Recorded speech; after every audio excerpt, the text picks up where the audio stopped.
All right. Hello, everybody. This is Brian Hilliard here, author of the best-selling book, Networking Like a Pro, and I am joined by Lord Al Jenson. Thank you so much for coming out, Al. We really appreciate it. I'm so happy to be with you, Brian.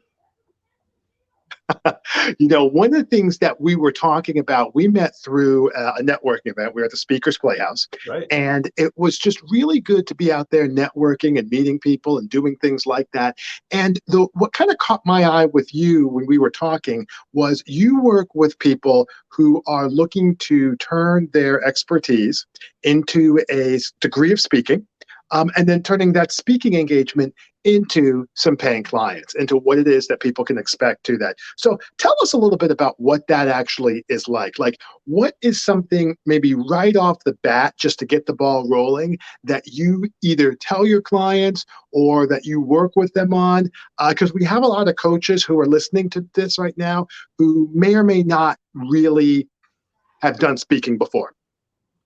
Sure, Brian. Well, it's all about subject matter expertise. And if you are an entrepreneur, if you are an author, if you are offering a product or a service to the world, something that can make an impact on other people's lives, you owe it not only to yourself, but to the world to get on stage, to get in front of an audience and share your expertise. Because historically, we as entrepreneurs have gone one to one. We find, oh, there's a person. I need to set an appointment with that person. I need to sit down with them and explain how I can help them. But in today's world, there's not enough time to sit down one-on-one with everybody you want to. But your target audience, the people that you want to connect with, they gather. They get together in groups. It might be an optimists club. It might be a Rotary, whatever, Chamber of Commerce. The people that you want to talk to, they gather, they get together on a regular basis, sometimes once a week, once a month, once a quarter, once a year. And when those people get together, if you can get on a stage in front of them, bring them your message of what you can do to ease their pain, what you can do to help them accomplish their objectives. You can speak instead of one-to-one, one to many. And I mean 50, 100, 500, 1,000. And that's just leveraging your time to be able to get in front of 1,000 people. Now, 1,000 people probably aren't going to want to jump on and start doing business with you, but a certain percentage are. So if you can get in front of 1,000 people and find 100, just compare that to how long it would take to sit down one-on-one with 100 people. So you're leveraging your time, and that is what it's all about. It's getting your message out into the world. It's getting referrals. It's ultimately just telling the world how you can help them alleviate their pain or accomplish their goals and objectives, and do it in just a very short period of time. So that's why entrepreneurs, speakers, authors, those people who can make an impact on the world need to get in front of big audiences and share their message. Yeah, you know what? That's interesting because the idea of leverage as coaches, like we have a tendency to think it's 1+1 = 2. I was going to say Jack Canfield, but it's actually John Maxwell talks about the idea of addition versus multiplication. And addition is I'm going to do more work on a one-for-one basis. I'm going to push this rock up this hill and I'm just going to push it harder. And that's one-to-one. And multiplication is, using that kind of analogy, I'm going to build a wheelbarrow and I'm going to have 3 rocks. So I'm still taking and I'm going up the hill, but I've got 3 rocks instead of 1 in the wheelbarrow. So, when you talk about leveraging, I would say one of the biggest challenges and then we'll get into your backstory here in a second because I want to get into that. But I would say one of the biggest challenges that people have when trying to speak is they're not really sure how to get started, or they're not really sure what to say. Maybe you can pick or talk about either of those that you'd like. Well, I'll address both of them, how to get started and what to say. How to get started, there's this thing called the worldwide interweb. In fact, we're on it right now. All right, we're on StreamYard, and then there's Facebook Live, and there's LinkedIn Live. I mean, there's so many platforms. All right, so figure out what buttons to push and just push a button and go live. Start talking, all right? Because no amount of preparation is going to allow you to be perfect in the first time you deliver your message to the world, all right? I have a saying, my clients know it by heart. The first time you deliver your message, it's going to suck. Sorry, it just is. You can't deliver the perfect message the first time. It's impossible. So push the button, go live, and you know what? The first time, probably ain't nobody going to listen to you. Probably ain't nobody going to be there. Doesn't matter. You push that button. You see that in the top corner of our screen here. It says live. So we know we're live. There may be a person or two. There may be 100. We don't know. It doesn't matter. The fact that we're doing it matters. And then once we're done with it, we can take a look at it and we go, oh, wow, that one really sucked.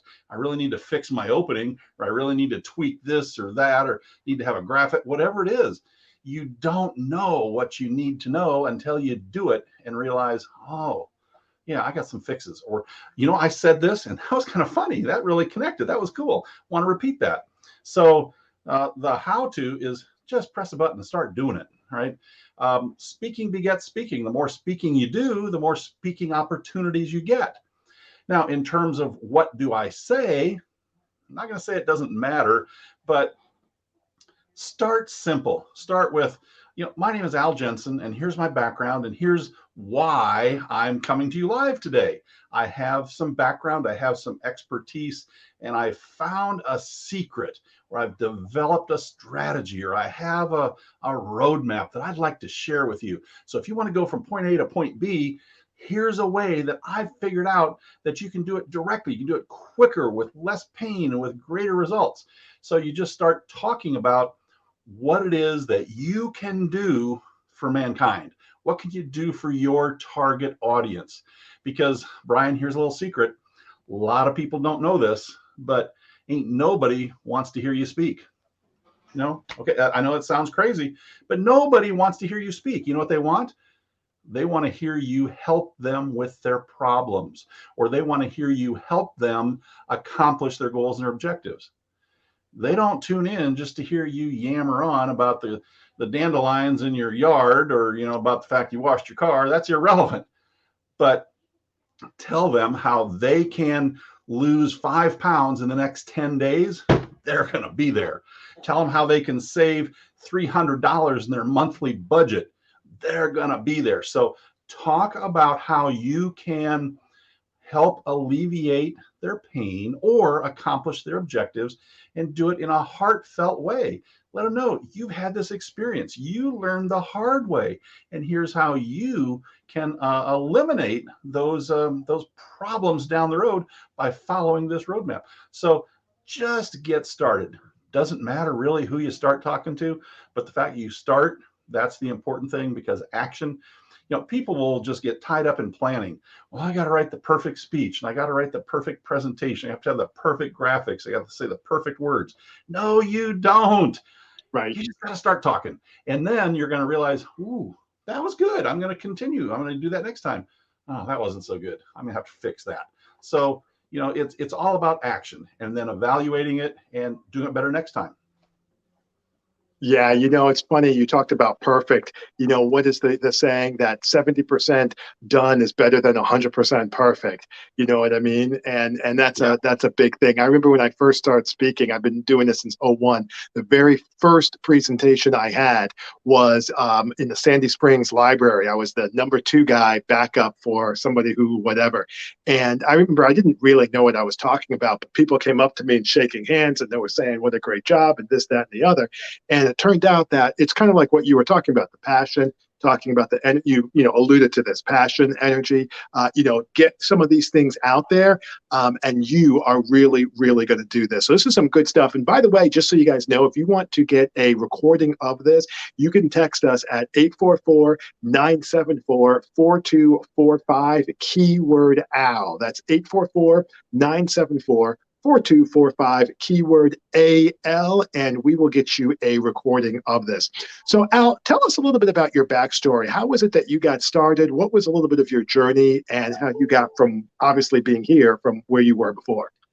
Well, it all started in 1974. I was just a regular white kid growing up on a farm in northeast Iowa. And I don't know if you're familiar with this, but there's this thing we have inside us called hormones. And when you're a teenage boy, they rule your life. And I found myself at the Grundy County 4-H Fair in the summer of 1974. And I'm walking down the livestock barn with all these amazing animals. And I heard a voice call out to me. It was a voice of an angel, Alan. And I looked over, and there she was, a thing of beauty. No, I'm not talking about the 1,400-pound Charolais cow. No. I'm talking about Denise D.D. Billerbeck. She was the prettiest girl in the county. I had no idea she even knew my name. But here she was calling out to me. And she asked if I'd be interested in being on the 4-H County Council. And I said, well, I don't know anything about it, but are you going to be on the 4-H County Council? And she says, well, my dad's kind of the king of 4-H in the whole county. So yeah, I'm going to be on it. I said, if you're going to be on it, count me in. I'm going to be on it. Because remember, right. All right, they run your life when you're a teen. So she says, that's awesome. Go over to the pavilion, fill out the paperwork, and you can give your campaign speech tonight at 7:00. It was at that exact moment that I froze and water started pouring down my armpits. My knees started clattering to the point it made an audible noise. And my voice, my throat just went as dry as the Sahara Desert. It was like, oh my God, how am I going to deal with this? I got to give a speech in front of 300 people. Well, did I mention Denise was the prettiest girl in the county and I wanted to be on the 4-H County Council with her? So I did. I got up there and for 3 minutes, I have no idea what I said, but I do remember the last 4 words, which were, please vote for me. And they did. They voted for me in record numbers. I got the most votes of anyone. And as a result, I became the president of the county council, which was awesome. Now I could hang out with Dee Dee. But unfortunately, at the first county council meeting, they said, as the president, you have to go out to all the schools, the community centers, and the libraries, and you have to speak on behalf of 4-H. Tell everybody why 4-H is so awesome, why they should join. Well, I had a repeat performance. My throat went dry, my armpits soaked up, my knees started knocking. I thought I would do this once. Well, next thing I know, I'm speaking not only all over the county, but they appointed me to the area council, the state council, and between that time I started and before I graduated high school, I had spoken over 200 times, literally in every single county in the state of Iowa. And I was an old pro at that point in time. Hey, come on over. Let me tell you how great 4-H is, what you can get out of it. So, that's how it started. And then as I got into corporate America later on, I would speak on behalf of my company at networking events, at trade shows, at conventions, at association events. And in the late 1990s, I had a small company in Southern California in the adult home care industry. And I got asked to speak all over the place on those topics as well. So in 2016, I'm in Las Vegas, Nevada in Toastmasters. And I look at my calendar one Monday morning and I realize I have 16 appointments to talk with people about how I can help mentor them and help train them to be a better speaker. And then a little light bulb went off. I thought, if so many people want this help, maybe they'd pay for it. So I hung out a shingle and said, professional speaker coach, hire me. And now my calendar is filled with aspiring and emerging speakers who want to be more effective communicators from the platform, who want to establish their signature speech, their signature story, their signature presentation. They want to build a business, build multiple streams of revenue as a result of their subject matter expertise. So now that's what I do day in, day out, work with people to elevate their skills to the next stage. No, that's awesome because, starting out, like you said, hanging out a shingle and just doing some different things, you just it goes back to the original point, which is don't worry about the perfect, just keep moving. You know what I mean? Just keep moving, just keep going, just keep doing what you're doing. Let me ask you maybe 1 or 2 more questions, and because I like these, if you don't mind. This is a question that gets asked.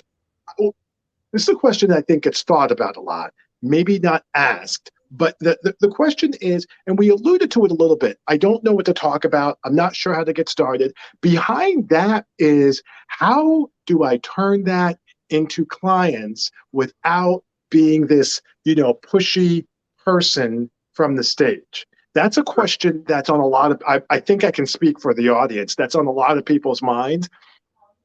How do you respond to that? That's a great question, because people don't want to ask it. They're thinking it, but they don't want to ask that particular question. And my answer to that is this: ask yourself, what do people come to me for advice Mm, for? What questions are they asking me? And in my case, when I was in Toastmasters, and 16, actually more than that, people were asking me to mentor them. They came to me and said, hey, can you help me with the opening to my speech? Can you help me with the humor in my message? Can you help me with my PowerPoint presentation? So the marketplace, the universe is already telling you what they want to hear from you. Just ask yourself, what questions do I get asked on a regular basis? Because right. that is a suggestion that other people know that I have expertise and they want my input. So that is a great starting place for your topic. So just ask yourself, what do people come to me for advice for? Right. No, that's a great point, because, you always want to start off with what it is that the audience is looking at, what the marketplace, like you were talking about. And the other thing too is, I think part of it is a little bit of a mindset, if you don't mind me saying. Like, you have there's this inner critic that comes up that's like, you don't have anything to say. What are you doing up here? This isn't going to work. There's this inner critic that's going on. And I think what happens is, one of the things I talk about is the brain is an unreliable narrator, with the idea being that what you think is what you're talking about in your head is actually not necessarily in your best interest. The brain's desire is to keep you safe. It's not necessarily to make you successful. Mm-hmm. And what as a would-be speaker is, the takeaway for me on that is that you really want to make sure that these opportunities are going to be able to come your way. And what I have found, and you tell me if this is true, so this will be the kind of closing out. Have you found it where, when you make the decision to do something, so we're talking about speaking now, right? So someone is thinking to themselves, I'm on the fence, maybe, maybe not. Have you found that when you make the decision to do something, in this case, maybe, go out and do some speaking, that it seems like speaking opportunities, I don't want to act like it's like, through the looking glass or Alice in Wonderland. They don't just appear like the house, but like, they do seem to, in my experience, when you make a decision, they do seem to crop up all of a sudden, that 2 days ago you were thinking to yourself, I'm not sure if I'm going to speak in this case, but now, or a week ago, you make the decision, you get serious, you maybe put some pencil to paper, even just a little outline, you voice a text it. Suddenly, a week and a half, 2 weeks later, your phone rings, or there's a text that comes across and says, do you know of a speaker? Or I've got something, or, Johnny, I think you would be perfect for this. Have you found that to be true? Like, where the law of attraction really just kind of gets into action? OMG, absolutely yes. Have you ever had this where you're thinking about, maybe I want to buy a brand new yellow lawnmower, and you just think about something you're interested in, and next time you sit down at your computer, you see all these ads for yellow lawnmowers. How does Right, that happen? right, I think somebody out there is tapped into our mind and think, oh, he right. needs to know about yellow lawn. So the same thing is true of speaking, right? When you start thinking about, I want to get out there, you start seeing opportunities. And here's the thing, Brian: speaking begets speaking. When you start speaking, you start to get more speaking opportunities. And here's an example. You go to a Rotary Club. Now, every city has a Rotary Club, or two, or three, or four, or five. If you can get in, and they look for speakers every single week, right? They need a new speaker every week. So it's an easy way to get in front of an audience. They got 15, 20, 30 people there. Here in Las Vegas, there's a club with over 100 people. So it depends. But you get in front of this Rotary Club and you deliver your message. And what happens is, afterwards, inevitably, somebody comes up to you and says, wow, that struck a chord with me. That was awesome. I have a little insurance agency, and I'm doing a training meeting in 2 weeks. I only got a tiny budget. I can only pay you $500. Would you come speak and share that message at my company? Why, absolutely. Because think about it. Who is in the Rotary Club? Well, you have insurance agency owners, you have real estate people, you got business Right. owners and entrepreneurs and executives of all types who are civic minded people. And when they hear a message that resonates with them, they go, ooh, I could use that. And afterwards, they come up to you and said, can you speak at my group? Or I'm part of the Lions Club. They'd like to hear that. Can you come over and do it at the Lions Club? So when you are getting started, speaking begets speaking. The more opportunities you get to speak, the more opportunities are going to come your way. So yeah, it is the law of attraction. It's the universe saying, yes, I know this is where you're headed. This is your expertise. This is what you want to do. You're good at it. And just keep your eyes open, because as a universe, I'm going to give you all the opportunities you want. Yeah, things just fall into place. It's really Yeah. interesting. It's really interesting. Things just fall into place for whatever reason. All right. Well, listen, Al, share with these guys how it is that they can get in touch with you. Maybe a website, Instagram, Facebook, whatever you want. How can we get in touch with you? All right. Well, my company is called Next Stage Communications. It's all about elevating your skills to the next stage. So nextstagecommunications.com is the website. Email is al@nextstagecommunications.com. And I've got all sorts of other stuff out there, but I think those are probably the two most direct ways to get in touch with me. Find the website, nextstagecommunications.com, or a quick email, al@nextstagecommunications.com. And I'm usually pretty responsive, get back to you in short order. I always give people an opportunity to schedule a 30-minute discovery call, which is where I'll listen to where you're at, where you're intending to go, and I'll give you 1 or 2, maybe 3 actionable steps that you can take to make concrete progress towards your speaking goals or objectives. Now, not only on the art of speaking, about your story, your presentation, or your speech, but also your business of speaking. How do you get that first gig? What do you say? What do you do? What kind of microphone do you have to have? How do you put together your presentation? Any of those things. So I'll be happy to accommodate anyone who wants that, and happy to share with you how you can just take that next step and elevate yourself to the next stage. Awesome. Well, that is awesome. Listen, it was a pleasure talking with you. Hopefully, people got some good stuff out of this. And if anybody, like I said, if they want to be able to get a free recording, 844-974-4245, text that keyword Al, and you will be able to get this right back at you. Listen, Al Jenson, thank you so much. My name is Brian Hilliard. We really appreciate you coming on board. Thanks so much. Thanks, Brian.